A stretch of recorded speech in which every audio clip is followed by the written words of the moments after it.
queridos irmãos, a paz do Senhor Jesus, Deus abençoe a todos. Nós estamos chegando aí já na reta final da nossa lição, embora estamos na lição 9. Vamos estudar esse domingo, dia 31 de maio, a lição de número 9. Lição esta que vai nos falar do capítulo 3, do versículo 1 até o versículo 13. Glória a Deus. Na verdade, todo o capítulo 13 vai nos trazer informações sobejas para que possamos extrair o melhor da carta paulina aos Efésios, que, como já dissemos, e é de comum de todos os estudiosos, é muito parecida com Colossenses, né? E nós estamos certo de que o Senhor Deus falará uma vez mais conosco, e por nesta oportunidade estaremos juntamente com os nossos irmãos, né, aprendendo e procurando contribuir com os nossos irmãos, com subsídios na nossa escola bíblica dominical, não só na nossa cidade, na nossa igreja local, como também no nosso setor, no nosso campo de trabalho e na igreja do Brasil e fora dele também, os irmãos em Portugal. Tem irmãos lá que nos acompanham. Deus abençoe vocês, em nome de Jesus. E nós estaremos aprendendo o mistério da unidade revelado. Glória a Deus. Nós sabemos, na lição passada, nós falamos sobre a questão na lição de número 7 e na lição de número 8, nós tratamos sobre a junção dos judeus e gentios, que agora são um povo só. Paulo, ele começa no capítulo 3 usando uma frase que é uma digressão dentro do nosso português. Ele vai começar o texto no capítulo 3, verso 1, ele vai dizer: por esta causa, eu, Paulo, sou prisioneiro de Cristo, por vós, os gentios. Por que isto? Essa questão prisioneiro, apesar dessa carta realmente ser a carta da prisão, não se refere àquela prisão que ele estava, não é? Então o texto ele começa assim: por esta causa, né? Tudo que está entre esse versículo do versículo 1 até o versículo 14 está ligado a essa expressão muito forte que o apóstolo Paulo falou aos irmãos, né? Então é um estilo propriamente de Paulo, né? Então, quando vamos ver todo o compêndio teológico de Paulo, Romanos, a Epístola aos Romanos e etc., nós vamos encontrar bastante frases fortes assim, Paulo colocando-se à disposição de Deus, sabendo que ele não era tão digno assim de estar ali. Então ele reconhecia, e por ele reconhecer e ser tão humilde, Deus trabalhou bastante na vida de Paulo, e hoje nós vivemos uma boa parte da igreja dos dias odiernos, ela é pautada nas epístolas paulinas, não é?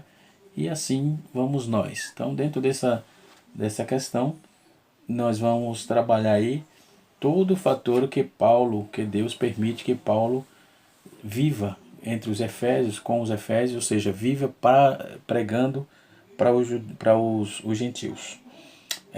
Paulo ele continua dizendo: versículo 2: e se é que tendes ouvidos a dispensação da graça de Deus, para que convosco me foi dada. Versículo 3 diz assim: como me foi esse mistério manifestado pela revelação, como acima pouco vos escrevi. Versículo 4: pelo que quando lerdes, podeis perceber a minha compreensão do mistério de Cristo. Versículo 5: o qual, noutro século, não foi manifestado aos filhos dos homens, como agora tem sido revelado pelo Espírito aos seus santos apóstolos e profetas, a saber, que os gentios são co-herdeiros de um mesmo corpo, participantes da promessa em Cristo pelo Evangelho. E o versículo 7 ele vai continuar dizendo: da qual fui feito ministro pelo dom da graça de Deus, que me foi dada segundo a operação do seu poder. A mim, o mínimo de todos os santos, me foi dada esta graça de anunciar entre os gentios, por meio do Evangelho, as riquezas incomparáveis de Cristo. Versículo 9. Demonstrar a todos qual seja a dispensação do mistério que desde os séculos esteve oculto em Deus, que tudo criou. Então, para que agora, pela Igreja e a multiforme sabedoria de Deus, seja conhecida dos principados, potestades nos céus, segundo o eterno propósito que fez Cristo em Jesus, em nosso Senhor. Versículo 12. No qual temos ousadia e acesso com confiança pela nossa fé nele. Versículo 13. Portanto, vos peço que não desfaleças nas minhas tribulações por vós, que são a vossa glória. Então, meus irmãos, nós vamos dissecar aqui o que é o mistério. É muito simples, o texto já vai logo sendo explícito dentro do que Paulo queria dizer. Então nós vamos encontrar, na verdade, motivos de sobra para que possamos aí exaurir boas lições para o nosso aprendizado. Então, na introdução, Paulo, da nossa lição, o comentarista colocou assim: Paulo e os demais apóstolos, bem como os profetas do Novo Testamento, receberam por meio de Cristo a revelação do mistério oculto. Capítulo 3, versículo 1 e 4. Nesta lição estudaremos o conceito bíblico para mistério, no capítulo 3, versículo 4 e 6, como este mistério esteve oculto nas eras passadas, como o mistério foi revelado na nova aliança, e como ele foi pré-estabelecido por Deus na eternidade. Então, o que ocorre? O mistério oculto no Antigo Testamento. Os gentios ignoravam as promessas e os judeus pensavam ser os únicos beneficiários dela.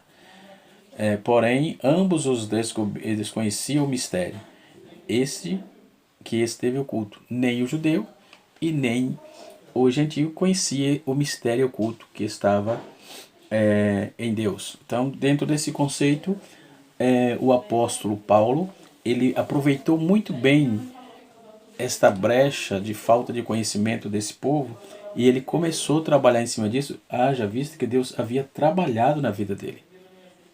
Então, dentro dessas questões e dentro dessa problemática de falta de entendimento, dessa junção, já fala de mistério. Mistério é sabido por todos nós que vem do grego mysterion, a palavra mistério significa segredo ou doutrina secreta. Indica alguma verdade divina que esteve oculta e passou a ser conhecida, conforme o capítulo 3, versículo 3.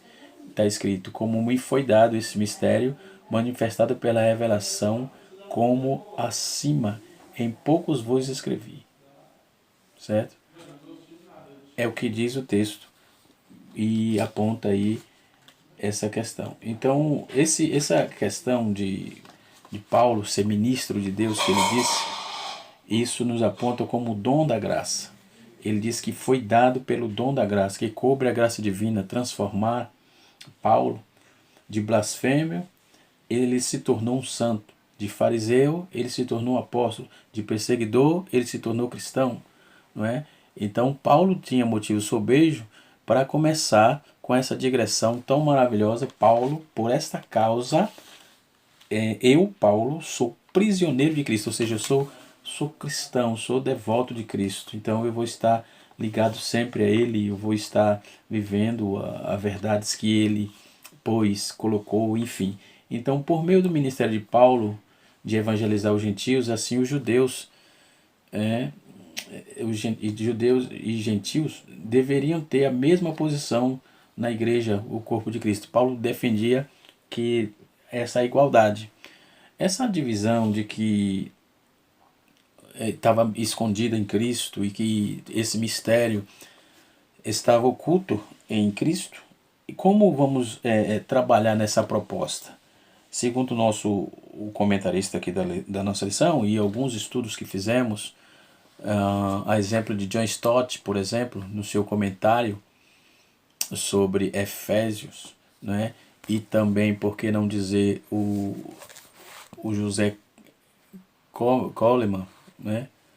José Comble, no caso, ele vai também trabalhar essa proposta e ainda dizendo que Paulo cantava isso era um louvor que Paulo exprimia dos seus lábios, né? E então Paulo era muito grato a Deus por meio de Jesus Cristo por esta graciosa junção. Então, o desconhecimento do mistério, para compreender em que sentido o mistério esteve oculto, destas outras gerações é preciso pôr em foco o advérbio como, que aparece no texto com um valor circunstancial. Noutros séculos não foi manifesto como agora. Então, essa expressão como indica que no Antigo Testamento esse mistério não foi dado a conhecer, não é? Tão claramente. Não foi bem aberto assim. Podemos ver no Antigo Testamento, principalmente no Pentateuco, nós vamos encontrar Deus sempre falando eu sou, eu sou, eu sou. Depois dali, Deus não se preocupa muito em se revelar dentro dessa questão ou chamar ou colocar dentro dos seus conceitos o conceito do povo que tivesse adorando a Deus. Pode ver que no Pentateuco ele sempre trabalhou isso, sempre foi trabalhando essas questões, mas ao longo do tempo o povo foi entendendo do que Deus estava querendo, não é? Então esse mistério que estava oculto causava problema, porque os judeus parecia mesmo que eles eram egoístas e que tudo que Deus tinha feito era para ele, ou enfim, e não é bem assim. Foi tanto que quando Deus deu a bênção a Abraão, a Bíblia vai dizer que a Bíblia diz que a bênção de Abraão era para toda a eternidade, era para todos, para todas as, ou seja, para todas as gerações, entendeu? Então é um erro dizer que a bênção de Abraão só foi para Israel. Pelo contrário, o texto é muito explícito, não é? Que a bênção abraâmica era de gerações para gerações e gerações. Não é? Chegou a nossa vez. Então, o mistério e os profetas da Nova Aliança, no terceiro parágrafo do terceiro tópico, subtópico do primeiro tópico, diz: os escritores do Antigo Testamento não apenas conheciam a respeito das bênçãos prometidas aos gentios, eles faziam menção delas, não é? Conforme vamos ver numa infinidade de textos proposto na nossa lição. Você que tem a sua lição deve acompanhá-la, porque ela está assim bem simples, bem didática e trazendo bastante coisas interessantes com respeito à temática proposta nesse domingo, não é? Então não perca a bênção de Deus e a oportunidade de aprender dentro desse conceito. Então, quando Paulo ele vai trabalhar essa questão no capítulo 3, o John Stott ele faz um comentário importante e ele diz assim que a mais abrupta, ou seja, ele vai dizer que Paulo, nesse ponto, ele apresenta e explica um papel pessoal e único no propósito de Deus para com os gentios, não é? E não é sem razão que veio a ser conhecido como apóstolo dos gentios. Então, na segunda parte aí do capítulo 2, Paulo vai trabalhar isso, mas no capítulo 3 ele vai dizer que era um privilégio sem igual, né? Um privilégio sem igual está diretamente ligado a esses conceitos de Cristo. Então, quando ele diz Paulo, Paulo, prisioneiro de Jesus Cristo, por amor de vós gentios, ele humanamente ele não era prisioneiro de Cristo, mas sim um Nero, era prisioneiro de Nero. Ele estava, porque ele escreveu essa epístola na prisão, todos conhecem. Então ele apelara ao imperador e, portanto, tinha sido levado aí preso naquela oportunidade. Então, ele preso, ele não estava falando de uma prisão totalmente que estava enclausurada ali. Ele estava ali agradecendo a Deus, porque embora aquela dificuldade que ele estava passando, mas ele estava consciente que estava ali e sabendo que os gentios iam ser beneficiados com tudo que vinha acontecendo. Então Paulo nunca pensava e nem falava nem em termos puramente humanos. Ele acreditava na soberania de Deus e sobre os assuntos dos homens. A soberania de Deus sobre os assuntos dos homens. E assim chamavam literalmente de prisioneiro de Cristo, Jesus. Então ele não dizia eu sou prisioneiro, não, eu sou preso em Cristo Jesus. Ele sabia que Cristo faria alguma coisa para manter a sua convicção, que era muito grande, não é? Que era muito grande. Então Paulo passa aí depois na segunda frase, na descritiva lá que ele vai apontar sobre a natureza da sua prisão, ele indica aí sobre por amor de vós, os gentios. Então esta era uma realidade que o que levar à prisão em Jerusalém. Paulo estava defendendo a fé para os gentios, defendendo que os gentios e judeus fossem igual. Então, dentro desse quesito, é claro que todo fator religioso tem uma problemática e por isso Paulo foi preso, né? Então, primeiro foi uma revelação como resultado de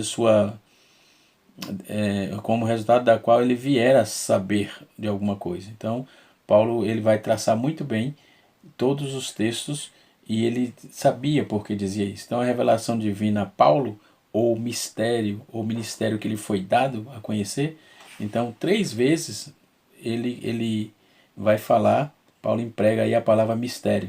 Segundo uma revelação que me foi dada a conhecer o mistério. Versículo 3. Podereis compreender o meu discernimento no mistério de Cristo. Versículo 4. Manifestou qual seja a dispensação do ministério. Então, Paulo frisa isso constantemente. É só no texto aqui está no capítulo 3 e no capítulo 4, no versículo 3, no versículo 4 e no versículo 9. Ele vai citar constantemente essa questão do mistério e do ministério também. Então, dentro desse conceito todo, Paulo ele vai usar todas as prerrogativas que ele estava sentindo dentro do seu subconsciente, dentro do seu coração, de exprimir toda a grandeza do Sacro Santo Evangelho que ele estava vivendo ali praticamente naquela prisão e vivendo na carne os livramentos, tendo a convicção do livramento que Deus o daria, né? Que Deus o daria a ele por meio de Jesus Cristo. Então ele estava dizendo que ele usou aqui uma palavra sisoma, ou seja, co-participante, sumetos, que quer dizer co-participante da mesma promessa. Então essas 3 palavras gregas ele vai usar também sincleronoma, membro do mesmo corpo, né? Os gentios são co-herdeiros, ou seja, sincleronoma, ou seja, são co-herdeiros. Depois ele vai usar membro do mesmo corpo, sisoma. Depois ele vai usar outra frase falando que é co-participante, que é a mesma palavra, ou simetos, né? Que é co-participante. Então Paulo usa essas 3 palavras gregas que são incomuns, eram incomuns, no entanto, ele precisava ser analisado com atenção e que Paulo está declarando e que todos os cristãos, tanto judeus como gentios, são agora herdeiros junto da mesma bênção, membro do mesmo corpo, participante da mesma promessa, membro da mesma bênção, participante do mesmo corpo e vivendo as mesmas promessas. Com certeza são aprendizados grandiosos para a nossa vida e que toda divisão, toda de maledicência, tudo aquilo que não vem somar na nossa vida cristã, nem para mim e nem para o meu irmão, que seja dissipada em nome de Jesus, né? Depois Paulo vai falar sobre a comissão divina, né? Ou ministério que lhe foi dado, que lhe foi confiado. Então Paulo no versículo 6, ele vai trabalhar isso e ele vai citar de forma clara, né? Fazendo a equiparação do mistério com o evangelho, que significaria, pois o mistério era essencialmente a verdade revelada a Paulo, né? A nós outros também. Então Paulo ele enfatizava isso com clareza, né? No segundo tópico da nossa lição, o comentarista vai colocar aqui o mistério revelado no Novo Testamento. Já traçamos sobre o Antigo Testamento e agora vamos trabalhar a questão do Novo Testamento. Então, dentro dessa problemática, ou desse texto, problemática não do texto, né, nós vamos ver que o apóstolo era ele vivia, o apóstolo de Paulo era um apostolado de serviço, não é? Não era esses boçais que temos hoje, né? Que ele se auto-intitula, que ele se auto-denomina, negativo. Ele mesmo sendo apóstolo, escolhido. Mas quando a gente vai para os comentários de alguns críticos textuais ou coisa assim, mas Paulo não tinha características de apóstolo. Mas ele mesmo fala, eu, apóstolo de Jesus Cristo, segundo a vontade de Deus, segundo o beneplácito da sua graça. Como nesse texto do capítulo 3 ele fala a mesma coisa, é por sua graça que ele, sou apóstolo. E ele procurou exercer o seu ministério de forma cabal, né, não deixando aí lacunas para que se comentasse negativamente. Não. Houve tempo que Paulo viveu da igreja, houve tempo que ele contribuiu com a igreja, enfim, de forma que Paulo era íntegro dentro daquilo que lhe foi proposto pelo Evangelho do nosso Senhor e Salvador Jesus, né? Aí Paulo vai dizer no segundo tópico assim, o mistério revelado no Novo Testamento. O plano de vida oculto quanto à igreja de Cristo é a ênfase paulina acerca do mistério revelado, os apóstolos e aos profetas. Então, os primeiros subtópicos do segundo tópico diz assim, revelado aos apóstolos e profetas. Ao fazer a abertura do capítulo 3 de Efésios, Paulo destaca aqui a sua condição de prisioneiro, né? E o processo da sua vocação, como lhe foi dado esse mistério manifestado pela revelação, né? Dentro desse contexto. Então Paulo vai trabalhar essa proposta. Então essas relações e correlações deixada clara aí que não recebeu o seu apostolado de homem nenhum, de homem algum. E vamos ver isso em em Gálatas capítulo 1, versículo 1. Então Paulo ele faz questão de enfatizar isso, que não foi o homem que deu a ele, que foi Deus que lhe tinha lhe dado, foi Deus que havia o chamado, não é? Por isso ele fazia com, com prazer tudo que fez, porque foi Deus que havia chamado. Então, que a doutrina que ensinava não aprendeu de homem algum. Paulo não foi chamado por ninguém, senão por Deus, e que a doutrina que ele pregava não era de ninguém, senão de Deus, né? E que ao que era enviado aos gentios não consultou homem algum. Ele significa que o chamado e a doutrina e a confissão lhe foram divinamente confiada pela revelação. Tudo isso você vai ver em Gálatas capítulo 1, né? De 1 a 12 você pode ler, em especial capítulo 1, versículo 1, versículo 11, versículo 16 e versículo 12. Né? Você vai encontrar Paulo assegurando isso de forma muito clara, não é? De forma objetiva, que Paulo trabalhou bem essa proposta de que ele tinha convicção de que o seu ministério foi dado por Deus e ele trabalhava para Deus e que não foi homem nenhum que o deu. Né? Não tinha, isso é, Paulo não tinha padrinho. Foi tanto que é conhecedor de vós outros, que quando Paulo teve dificuldade, porque por isso que no capítulo 12 de 2 Coríntios, capítulo 2 de 1 Coríntios, ele sai defendendo o seu ministério. No capítulo 12 de 1 Coríntios, Paulo defende constantemente o seu ministério porque tinha dos mesmos apóstolos ali, aqueles os outros apóstolos estavam tentando colocar dúvida, né, do ministério paulino. E ele pode ver que nas cartas anteriores ele começou a defender toda a sua chamada. Aqui mesmo em Gálatas ele sempre vem frisando isso, né? Então, o ministério oculto revelado em termos gerais, o ministério revelado à igreja, esta revelação começa pela declaração que o Pai idealizou tudo desde sempre. Então, e prossegue a execução da obra de Cristo, e também com a criação de uma nova humanidade, como também a uma união entre judeus e gentios, como a família de Deus e corpo de Jesus Cristo. Então, depois vem a magnitude, né, do mistério. Outrora ninguém tinha ventilado a possibilidade dessa formação, pelo contrário, né, os judeus se ostentavam com tudo que tinha, e enquanto eles demonizavam, vamos chamar assim, os gentios. Né. Paulo ele vai falar sobre a multiforme graça de Deus no versículo 13, né, e de ver ser manifestada em seres angelicais pela operação do Espírito Santo, como membro do corpo de Cristo por intermédio dele. Então, os caminhos do Senhor não são somente misteriosos, mas também é diversificado. Aí Paulo vai tratar a ideia, passar a ideia que os anjos também estão aprendendo sobre a sua soberania ou sobre a sabedoria, né, enquanto se observava a graça divina operada em nós. Paulo trabalhou isso. Então, a missão de Paulo como apóstolo era esclarecer a todas as pessoas, a todos os passos, as pessoas, o ministério da graça de Deus em Cristo, e que não foi compreendido em tempos passados, mas se tornou claro com a vinda de Jesus Cristo. Então, era isso que Paulo defendia.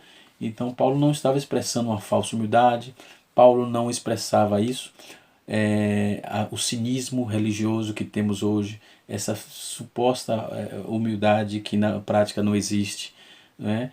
Tem, na vida de muitos, claro, isso não é generalizando, né? Então Paulo estava expressando aí toda a alegria que sentia. Então, todos os santos, ele realmente foi humilde porque havia perseguido a igreja antes disso tudo, depois se converteu a Cristo e agora, em outras passagens, ele se refere a si mesmo como o prisioneiro, como o principal dos pecadores. Você vai ver isso em 1 Timóteo, capítulo de número 1, versículo 15. E ele, Paulo, ele estava ciente de que não merecia, né? Não merecia nada. Ele nunca se achou melhor do que realmente era, conforme Romanos capítulo 12, verso 3.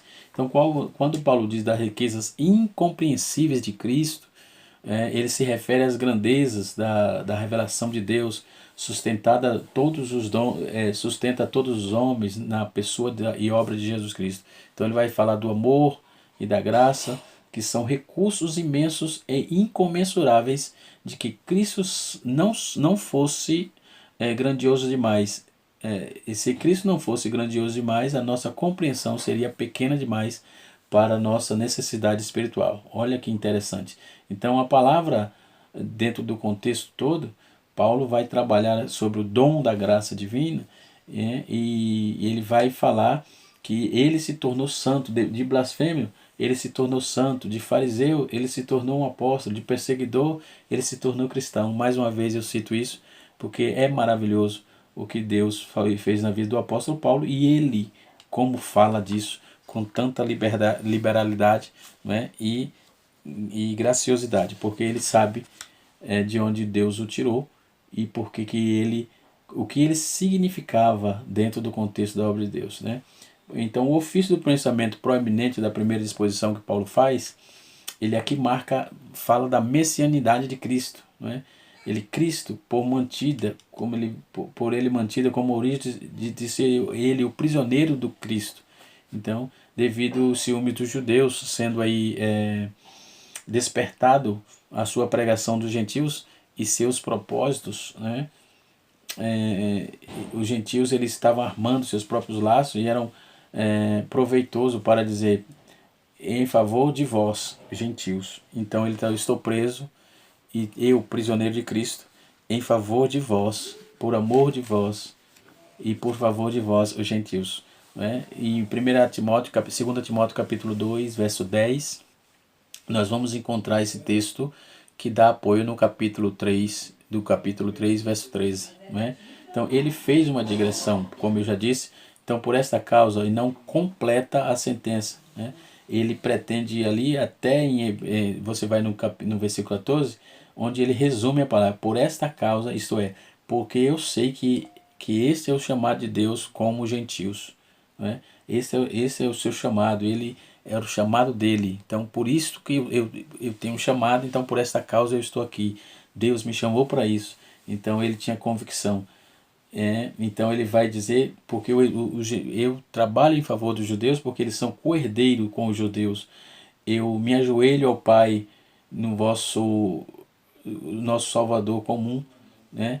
Ele vai dizer no versículo 14 e versículo 15 do capítulo 3: para confirmar a vossa fé pelo seu Espírito. Eu, Paulo, expressa agente empregado pelo Espírito Santo, que ilumina depois de ter sido aí iluminado pela primeira vez pelo Espírito Santo. O homem iluminado pelo Espírito Santo, ele não tem como voltar mais atrás, porque ele é convertido, muda-se a vida. Então as riquezas insondáveis,